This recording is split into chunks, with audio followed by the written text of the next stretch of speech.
finalmente ha caído. Se encuentra en nuestros estudios el general Óscar Arriola para conversar sobre este tema. General, muy buenos días, bienvenido al Día con Willax.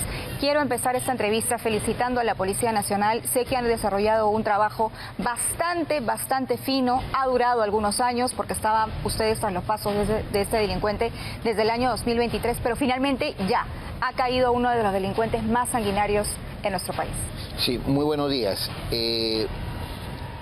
Efectivamente, esta captura, que es un gran trabajo de investigación, de inteligencia, donde ingresan varios actores: la Policía Nacional de todos los peruanos, el Ministerio Público, el Poder Judicial, la cooperación internacional, las coordinaciones de nuestro comandante general Víctor José Sanabria Angulo, con el comandante general de la Policía de Paraguay desde febrero de este año, los ministros del Interior Santibáñez, en aquel entonces Carlos Malaver, ahora conformando estos equipos, y justamente en estos mismos momentos los coroneles Manuel Cruz Chamba, Franco Moreno Panta, Juan Carlos Montúfar y Lito Arroyo ya se encuentran allá viendo el mejor de los panoramas, así como Armando García Chunga, que es el superintendente de Migraciones, está haciendo lo propio con el señor Jorge Clonaworker, en el sentido de la predisposición del gobierno paraguayo para poder expulsar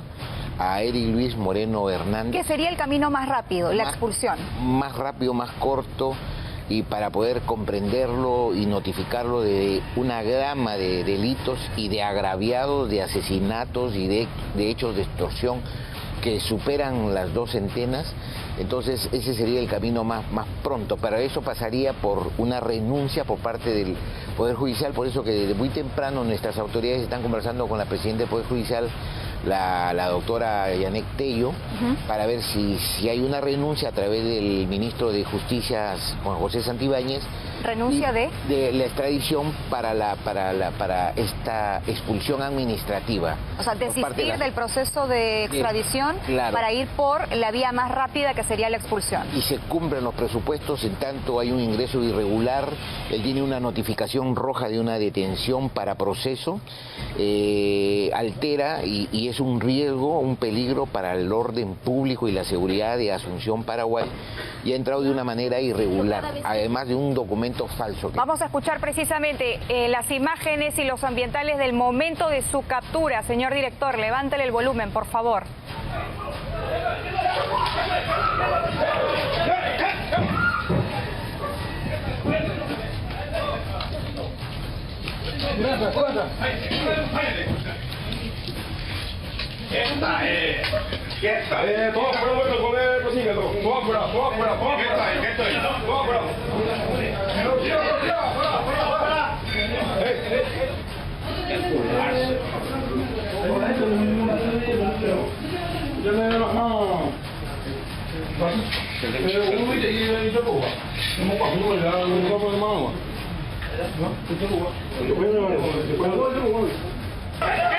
Bueno, general, reducido, enmarrocado, lo ubican además en una vivienda bastante humilde del barrio de San Lorenzo, me parece, en Asunción.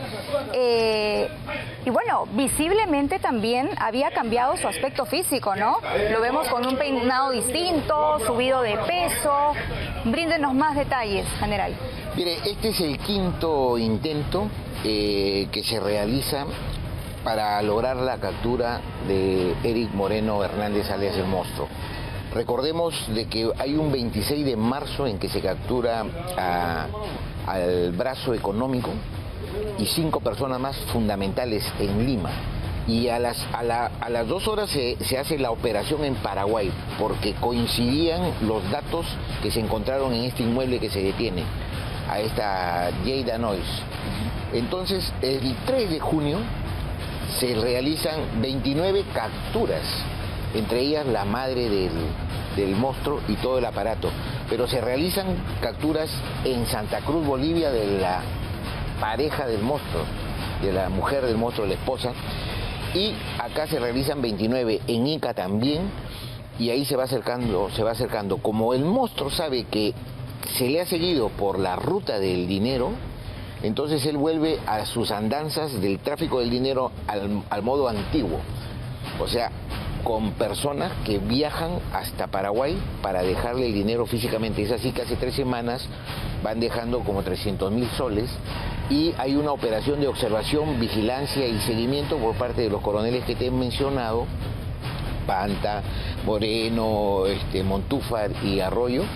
Entonces logran identificar toda una zona que luego se complementa con la tecnología por las direcciones IP y todo lo que va surgiendo a través de distintas comunicaciones. O sea, le llevaban la plata en efectivo. En efectivo. Él dirigía la organización criminal desde Paraguay, prácticamente vía remoto o remota, y la gente que estaba aquí matando, extorsionando, cobrando cupos y sembrando tanto dolor en el Perú, luego viajaba y le llevaba el dinero de manera personal. Así es. Él no está en el Perú, como ya se sostuvo antes, desde el año 2021.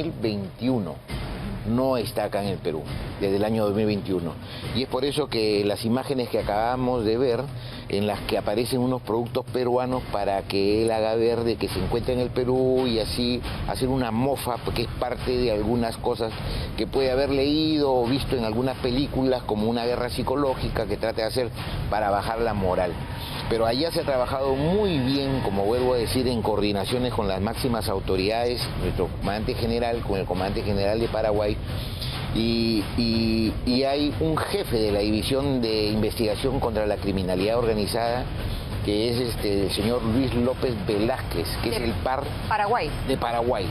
Y bueno, todas las comunicaciones que han habido, que se mantienen en la reserva por el tratamiento que es parte del proceso de la reserva, pero estaba todo muy bien articulado, así que se esperaba la mejor de las respuestas. Vamos a ver de inmediato, general, acompáñenos por favor, los cambios físicos del monstruo, ¿no?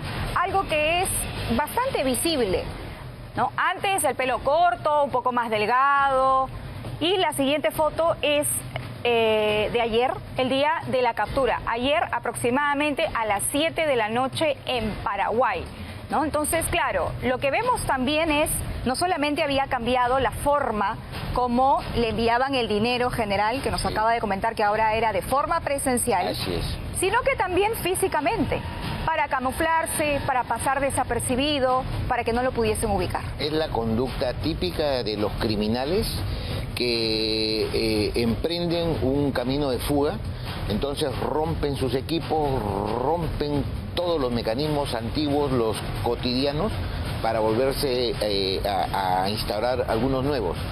Pero llega el momento en que entran en un estado de crisis que necesitan economía, comunicaciones, y vuelven. Y la única forma de volver es a llamar a las personas de estrecha confianza.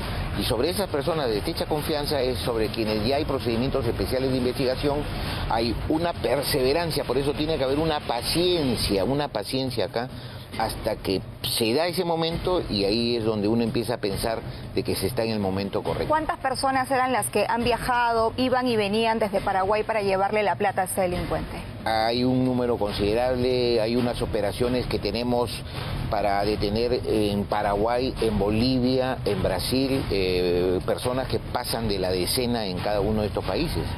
Porque... Que no necesariamente son peruanos. No necesariamente son peruanos, más bien son los tentáculos en el exterior.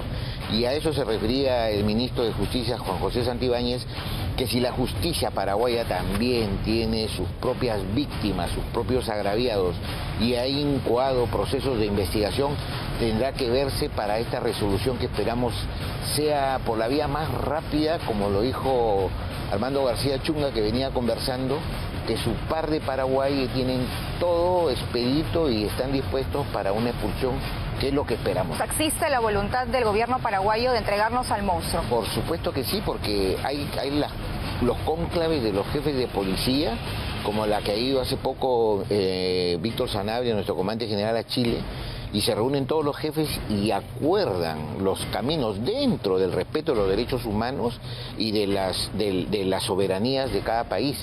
Pero eso primero hay que garantizar la urgencia de salvaguardar las grandes sociedades que son las nuestras, y es por eso que hay que sacar de circulación, y la manera más fácil es donde se encuentren los cargos debidamente probados o bien avanzados para que tengan condenas y se saque de circulación criminales como estos. Este delincuente sanguinario, general, tenía tentáculos en otros países, como lo está usted mencionando esta mañana.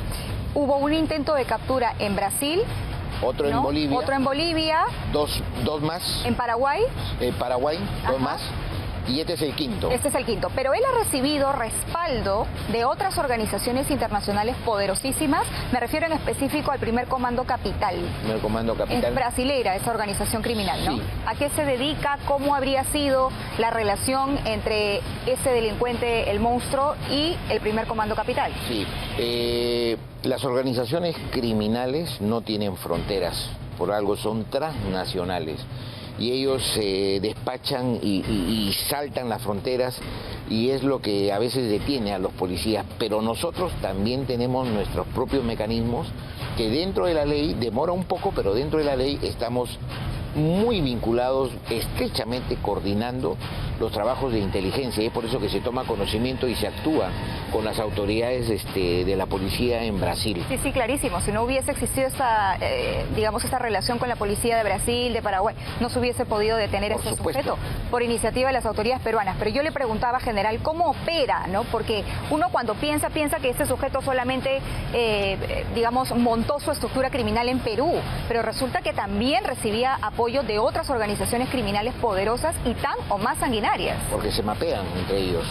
Entonces llega a un espacio y en el intento de querer realizar una u otra conducta delictiva también hay una hegemonía.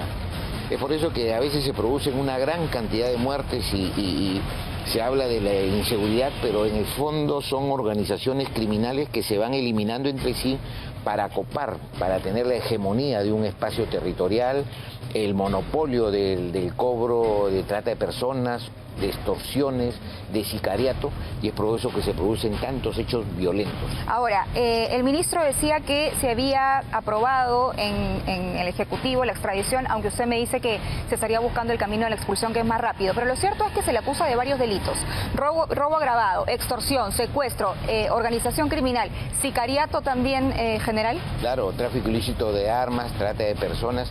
El tema de la extradición, claro que el ministro Carlos Malaver está en lo cierto, es lo que se aprobó.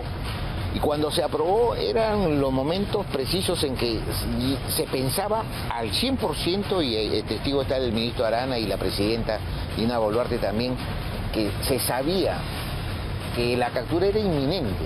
Pero por estas cosas del destino, porque nadie hace esto en la víspera, no se llevó a cabo. Pero se aprobó la extradición en voluntad de tener un paso adelante para el desenlace de la captura y haya algunos inconvenientes y tener el respaldo. ¿En qué crímenes? Hay varios, ¿no? Hay varios porque esta organización... Los secuestros del Cono Norte. Todos.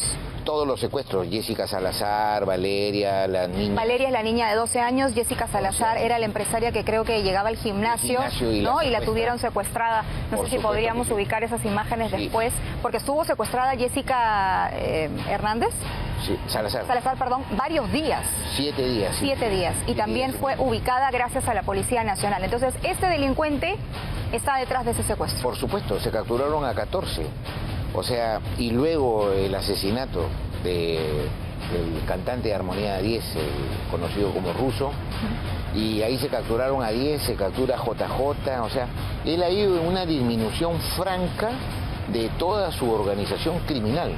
Pero lo que nunca ha podido disminuirse es la situación de los tentáculos del brazo económico, porque él diseminaba todas las cantidades de dinero utilizando a más personas, más números de cuentas, y ese es el resultado de un trabajo muy bien articulado con el Ministerio Público, el Poder Judicial, la Unidad de Inteligencia Financiera, la Sociedad de Banca y Seguros, que en un paso decidido, en una plataforma de interoperabilidad, como ayer conversábamos con el fiscal de la Nación, donde estas lecciones buenas prácticas son las que deben repetirse y deben diseminarse y deben estar operando en todos departamento Sin de duda, nuestro el Perú. sistema de justicia tiene que trabajar articuladamente, si no, no se van a poder, no hay otra forma. de acuerdo, no se va a poder seguir teniendo capturas importantes como esta. 3 años fuera del país, burlándose además de la Policía Nacional hasta que le llegó el día. Hasta que le llegó el día y está plenamente identificado y detenido. ¿Dónde está ahorita Eric Moreno Hernández? Ahorita se encuentra exactamente a cargo de la policía del Paraguay, de esta división de investigación contra la criminalidad organizada. Como decir Dirincri de Paraguay. Claro, que despacha el comisario principal Luis López Velázquez, que es el jefe.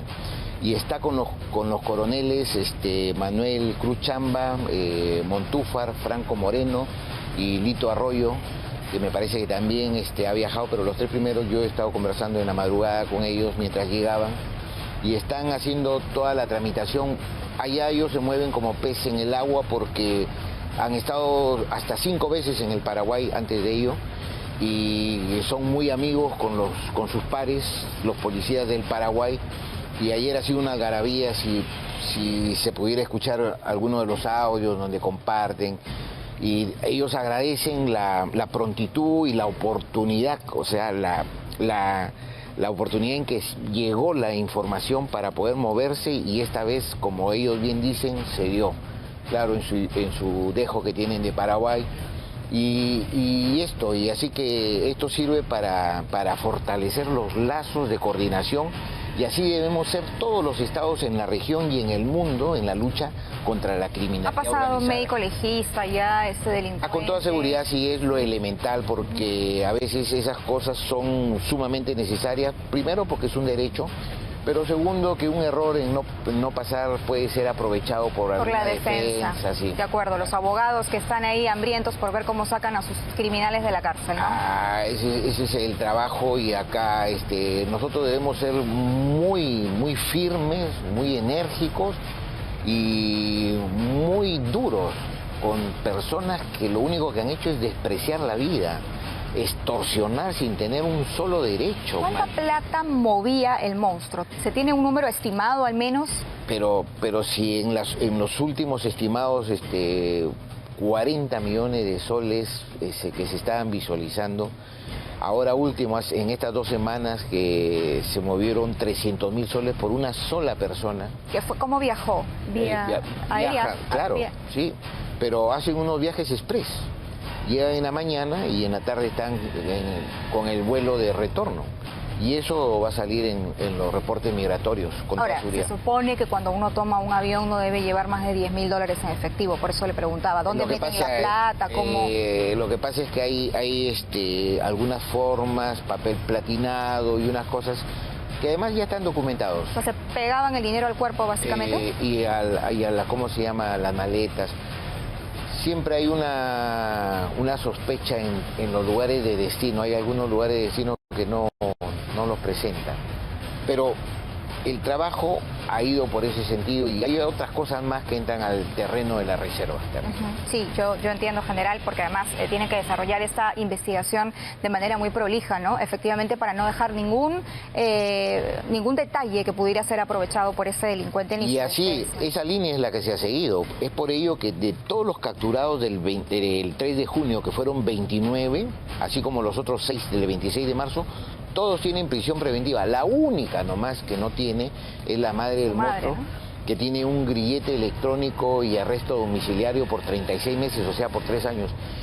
Que ha sido una decisión fuera de la norma, pero habría alguna explicación ahí que pasa por un tema que se está investigando, porque no se puede permitir que se amedrente, que se amenace, que se trate de infundir miedo a algunas autoridades. Y acá vamos a ser enérgicos, y eso ya se ha coordinado con las principales autoridades judiciales. ¿Usted cree que la Fiscalía y el Poder Judicial, el juez y el fiscal que han visto el tema de la prisión preventiva de la madre del monstruo fueron amenazadas? Hay alguna situación que se está investigando, y con todas las seguridades del caso.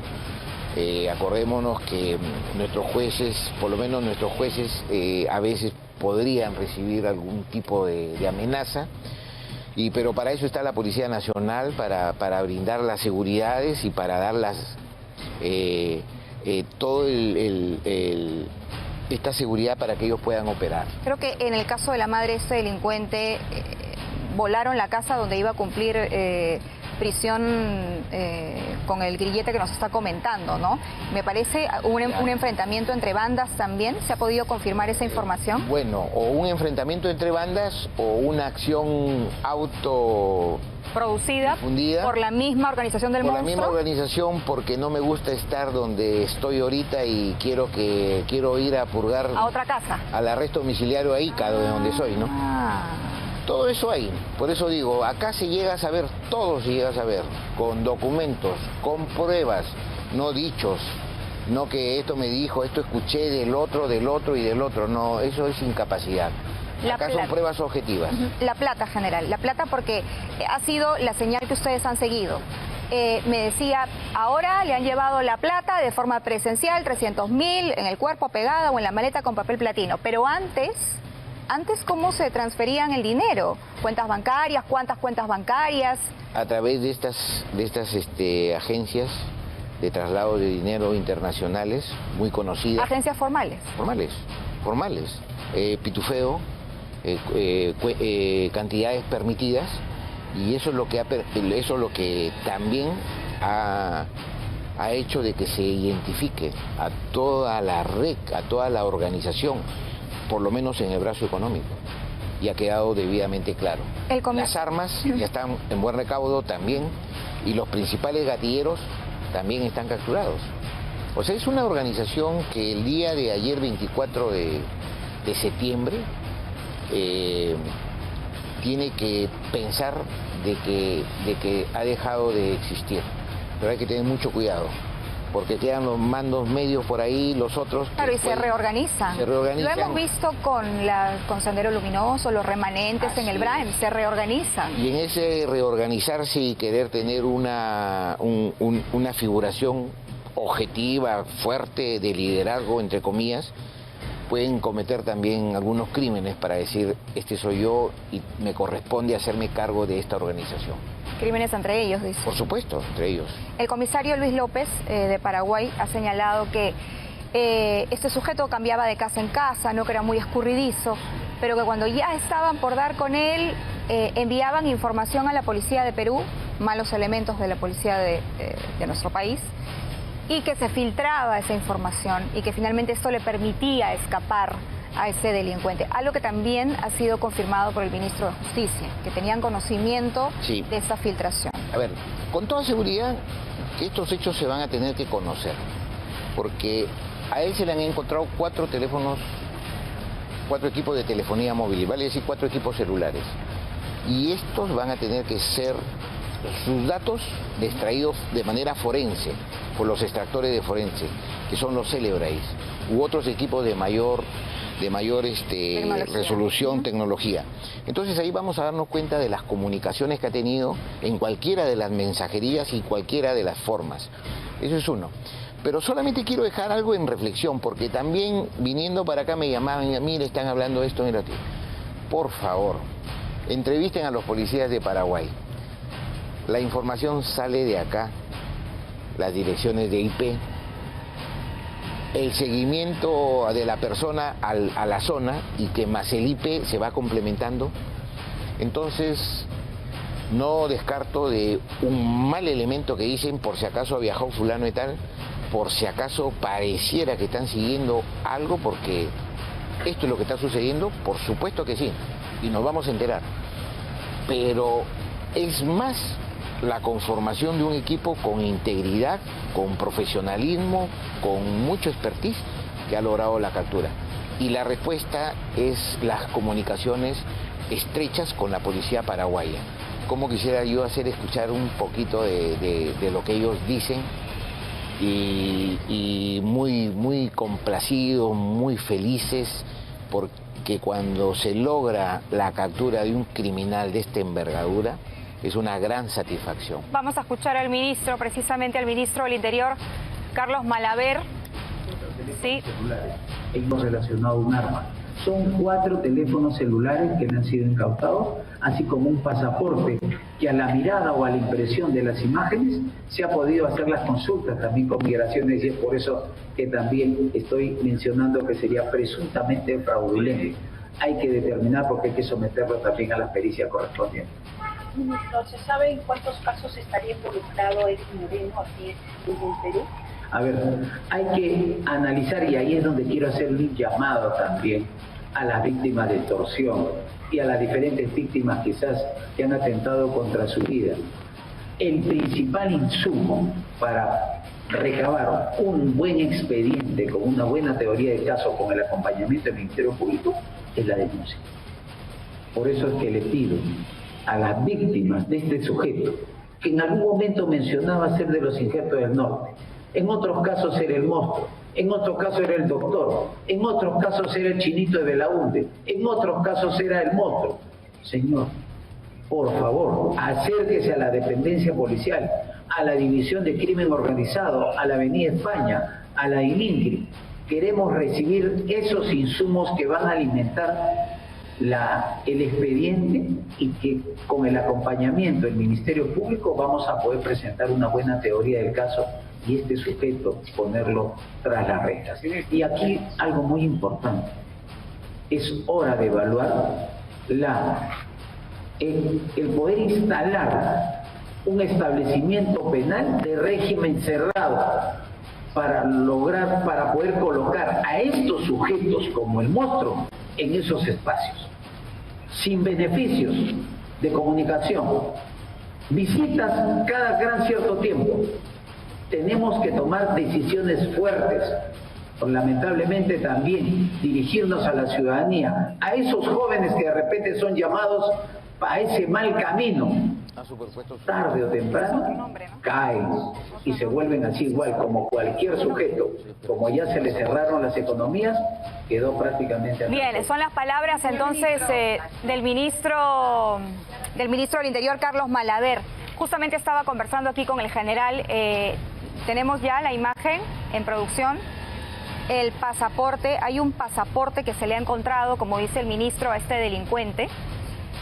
Tiene otro nombre, ¿no? Dice Neciosub Rodríguez Jesús. Este Jesús Neciosub Rodríguez existe. ¿Es una persona que existe? Claro, es un pasaporte que se encuentra adulterado porque ha superpuesto la fotografía de Eric Luis Moreno Hernández, alias el monstruo, que a todas luces se ve acá, pero es un pasaporte que también es falsificado, ya está adulterado, es un pasaporte inválido. Ese es uno de los presupuestos para que él pueda ser expulsado de allá ante un ingreso irregular, una permanencia irregular. La notificación roja y el peligro y el riesgo que su sola presencia infiere sobre la sociedad paraguaya. Claro, ser expulsado entonces sería entregado en la frontera o allá las mismas autoridades. En la frontera o las mismas autoridades que han ido se lo pueden traer en un vuelo charter especial para el Perú, y que tenga que pasar todas las diligencias hasta que reciba una condena ejemplar de estos criminales, que ojalá los jóvenes vean el modelo en esta persona, un ser nefasto que no debe estar libre bajo ningún punto de vista, que ha ocasionado tanto daño, tanto dolor en muchos hogares en nuestro país. Vamos a poner a full pantalla el pasaporte falso con el que el monstruo ingresó a Paraguay. Efectivamente dice su nombre, el nombre que aparece ahí, Jesús Neciosub Rodríguez. Pierre Jesús, ¿no? Neciosub Rodríguez, nacionalidad peruana. Supuestamente había nacido el 29 de mayo de 1993. Una persona que sí existe. ¿Se ha podido ubicar a este ciudadano, general? Sí, hay otro tema más. El número de pasaporte, el pasaporte y el número son originales, pero pertenecen a otra persona que por seguridad no vamos a colocar. Que no es este señor Neciosub Rodríguez, tampoco. O sea, toda una suplantación para que este delincuente pueda fugar. La foto es del monstruo, ¿no? Claro.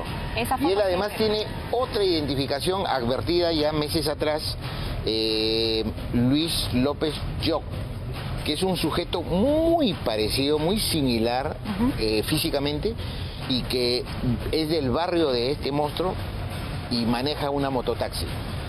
O sea, existe y él también suplanta esa identidad. Ahora, él es bien joven, ¿no? ¿Cuántos años tiene Eric Moreno Hernández? Eric Moreno está algo de 33 años. 33 años.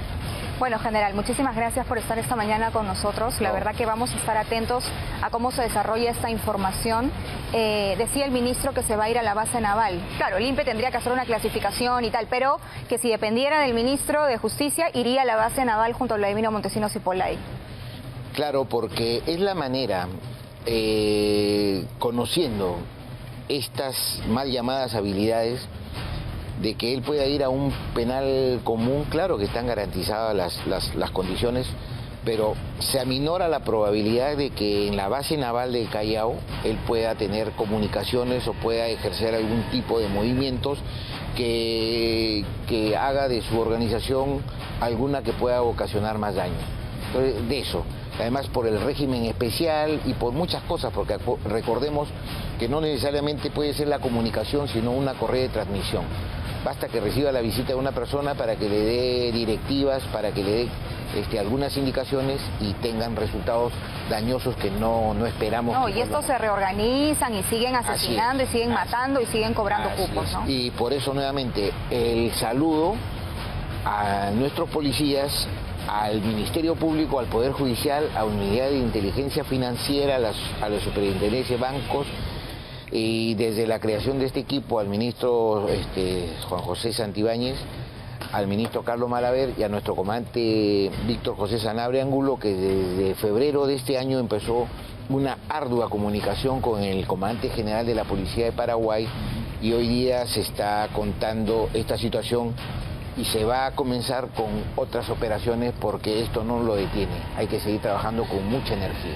Bien, general. Muchísimas gracias. Nuestra felicitación nuevamente y por supuesto nuestra felicitación también a los coroneles que se encuentran en este momento en Paraguay, el coronel Montúfar, el coronel Franco Moreno y el coronel Chamba, ¿no? Cruz Chamba y Arroyo. Hay buena chamba. Buena chamba, general, sinceramente. Sí, claro que sí. Y ojalá puedan continuar trabajando así, ¿no? De manera articulada. La Policía Nacional, los ministerios también de Justicia, del Interior, la Fiscalía de la Nación, el Poder Judicial, porque tenemos que acabar con esta nueva forma de terrorismo. Es terrorismo urbano, no existe otra manera de definirlo. Siembran el terror, asesinan, extorsionan, secuestran niños, mujeres, no les interesa absolutamente nada. Así que hay que aplicar aquí la mano dura, general. Sí, por favor. Es bueno mencionar esto, que ayer hubo una reunión. Fui por encargo del señor ministro del Interior, Carlos Malaver, y del comandante general de Policía, Víctor Sanabria, a una reunión con el fiscal de la Nación, el doctor Tomás Aladino Gálvez. Y hubo una apertura total. Vamos a reiniciar para cumplir con la ley 32.130 y hacer los protocolos de entendimiento y de ejecución interinstitucional entre el Ministerio para la investigación del delito. Y la investigación preliminar, que ya está prescrito en la ley, pero que siempre hay algunas cositas. Entonces, hoy día hay la mejor de las aperturas, hay un nuevo rostro, hay la predisposición de hacer las cosas bien, y también una reunión fue vía telefónica porque nuestra doctora se encuentra en San Martín, la doctora Yanek Tello del Poder Judicial, viendo también estos aspectos. Así que nos esperan cosas positivas, que hay que aprovechar estas coyunturas. Bien, muchas gracias, general. Muchas Gracias.